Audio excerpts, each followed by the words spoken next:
Hello there, I'm Duncan, and quite a few people have been sort of asking about my life. I think a lot of us don't really get the opportunity just to sort of just talk about our life, what we've done and how our lives began. I'm 65 and I'm a photographer, and my greatest love is making people laugh and bringing out the sparkle in their hearts with my camera. And I'm probably quite an unusual photographer in as much as I haven't stuck to sort of one subject. A lot of photographers in the world have probably done architecture, landscapes, weddings, I don't know, parties, food, fashion, press or whatever. But I think what's slightly different with me is I have sort of crossed a number of different genres, and by that obviously I photographed sort of world football, and then I went into sort of showbiz, and then I got involved with Great Ormond Street Children's Hospital, trying to celebrate the people there. And then other things I like to photograph are very inanimate objects. I like taking an object and bringing it to real life.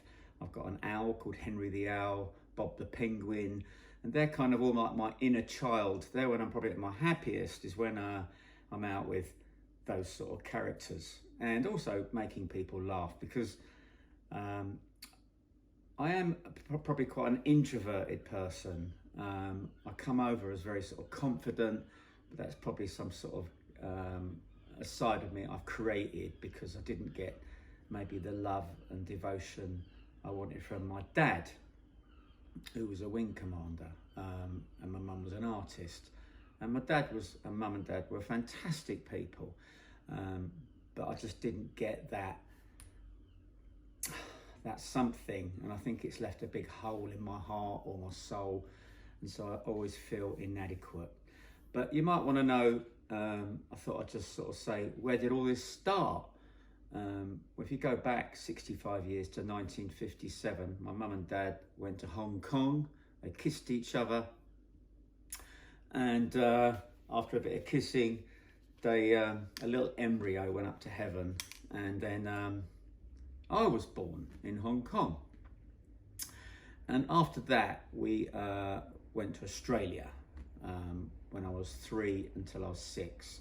And I think living in Australia might have messed up my sort of inner gyroscope. I just think a young boy, age 3, in Australia, 3 till 6, going out catching giant grasshoppers, butterflies, breeding insects, sunshine, outdoor school. I was such a happy little boy, you know.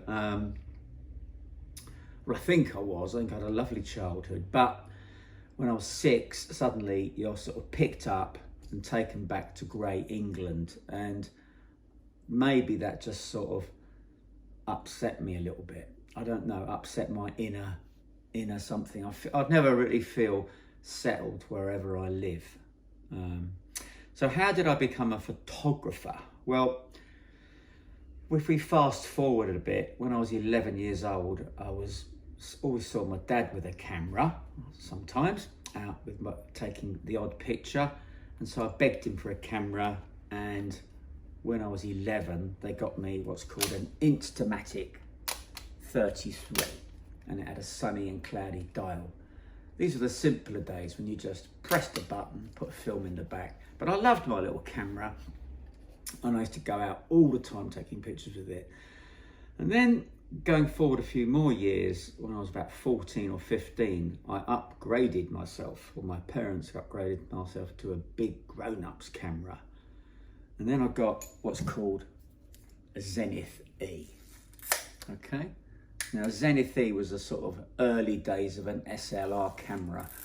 And again, I loved this, and I just wanted to try and take more pictures of it. And my dad, he used to like motor racing. So every couple of weekends, he would take me to motor racing, and I would watch the motor racing and take pictures with my Zenith E. And then I got a telephoto lens, and I just thought, God, I'd love to be one of those photographers on the inside of the circuit, you know, the professional photographers. But how do you be one? So gradually I kind of worked out a way to look like a professional photographer aged 14, 15, 16. I used to go to the motor racing and I used to make the passes or pinch passes off professional photographers' bags in the cafe and make passes. And then I got a silver camera case, covered it in stickers, got a bigger lens, and I sort of made out I was a photographer, which I wasn't. And then I just started going into the motor racing for about 2 or 3 years. I just went there all the time, sneaking in, getting onto the inside of the circuit, and always probably being in a place where you weren't meant to be taking pictures. Because I guess I had this sort of inner desire to try and take different pictures. And I practiced and practiced and practiced, but I never had a pass. And then when I got to about 17, 18, I liked drawing and making things. And I went to art college, and I didn't really get on too well at art college. And within a couple of years, I think I got thrown out or asked to leave because I was always playing jokes, or I just can't remember. I just sort of left art college, and then I got myself a job making tea with a big fashion photographer, and I loved it, but that didn't last very long. And then I got another job, I think making tea at another photo agency, and then I got into advertising. I worked for an ad agency doing visuals, with magic markers, felt pens, but my real passion was, I guess, still, I thought, could I be a graphic designer or something, or could I be a photographer? And I just want to say, I've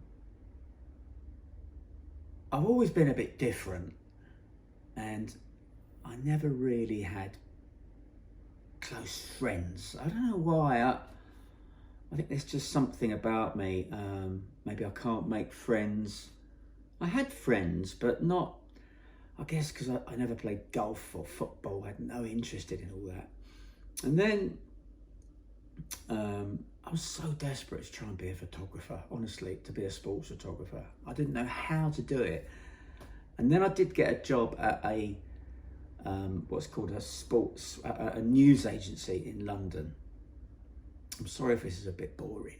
I got this job in a news agency, and again, I was so desperate to be one of their photographers. And I remember it was 1977, I would have been 20, and it was the Queen's Silver Jubilee. And I thought, I'd love to photograph that, but they wouldn't let me go out. So I took the day off, pretended I was unwell. I went to Fleet Street and I photographed the Queen in her carriage.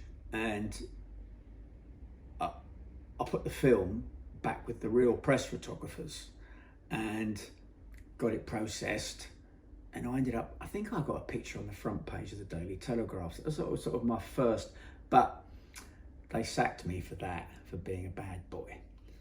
I mean, all I was just so enthusiastic, I guess. That's the truth of it. I was just so desperate to be a photographer.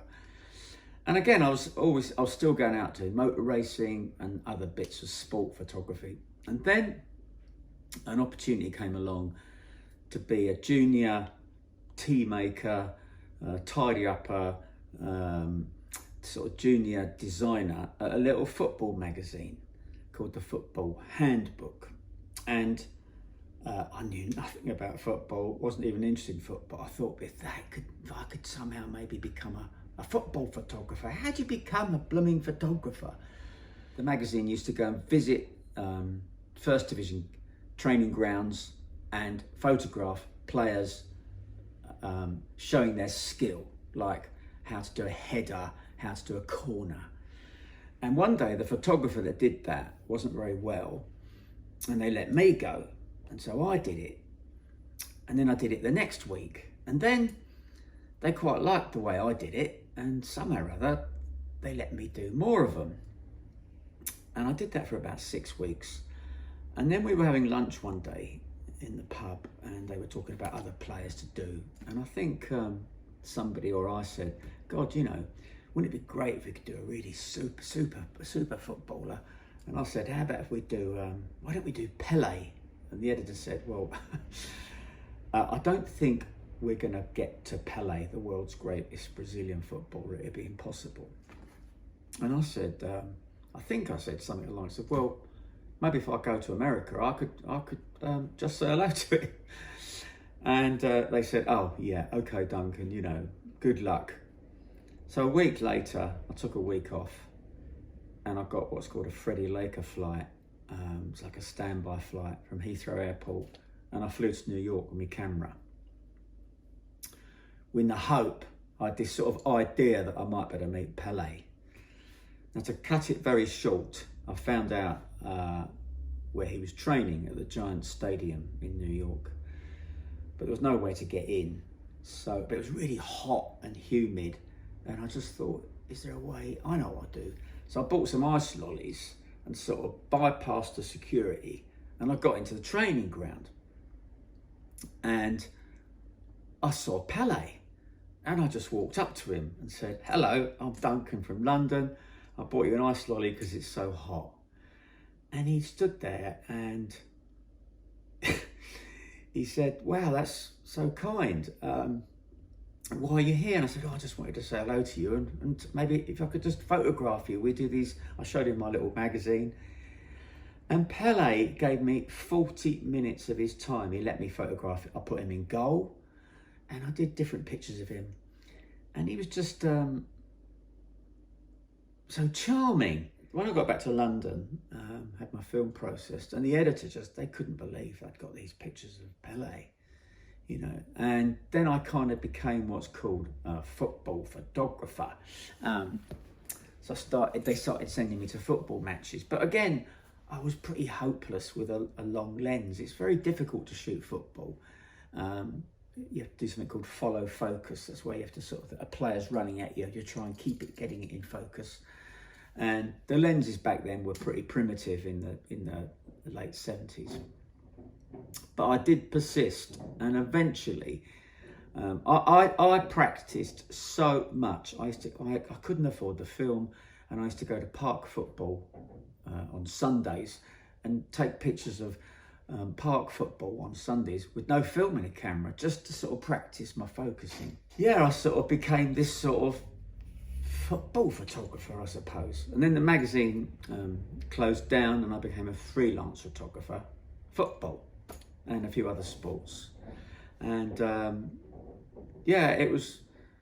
And then 1982 came along, and I wanted to cover the 82 World Cup in Spain. So I went out there and covered that, and that was great fun. And so I was a sort of football photographer. Then I started doing a few other sports, as I was saying, motor racing, tennis.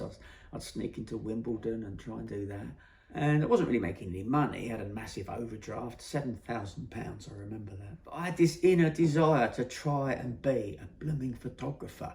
But I was a photographer, but I sort of wasn't, because I wasn't making any money. I went to America to cover an American football match. And I noticed there was a showbiz event in the Hilton Hotel, and it was called Night of 100 Stars, and I thought, God, I'd love to cover that. Anyway, I sort of got myself a dinner suit, and I sneaked into this big awards thing at the Radio City Music Hall with a big long lens, and I photographed all the Dallas stars on stage, and I got backstage somehow. I flew back to London, and my pictures got really well published. I couldn't believe it. And so I had a bit of a hunger for celebrity. And then I sneaked into a couple of hotels one night and got Princess Diana dancing. I danced next to her and sort of took a picture with a Canon Sure Shot, again with no pass. And then I was still doing football, but I was so desperate, honestly, to try and be a photographer. And then I got the sort of a slight eager sort of I thought, God, showbiz is quite fun. I'll try and sneak into a few pop concerts. But then Live Aid came along, 1985, and I thought, wow, I wonder if I could get into Live Aid. So I went to a press conference with Bob Geldof and Elton John and people like that there. And I worked out a way. I thought I might better get into Live Aid. And I'll tell you about that tomorrow. Yeah, because it's probably getting a bit boring. So that's the beginning of me being a photographer and my love of people. So I'll see you tomorrow, okay? See you then. Bye.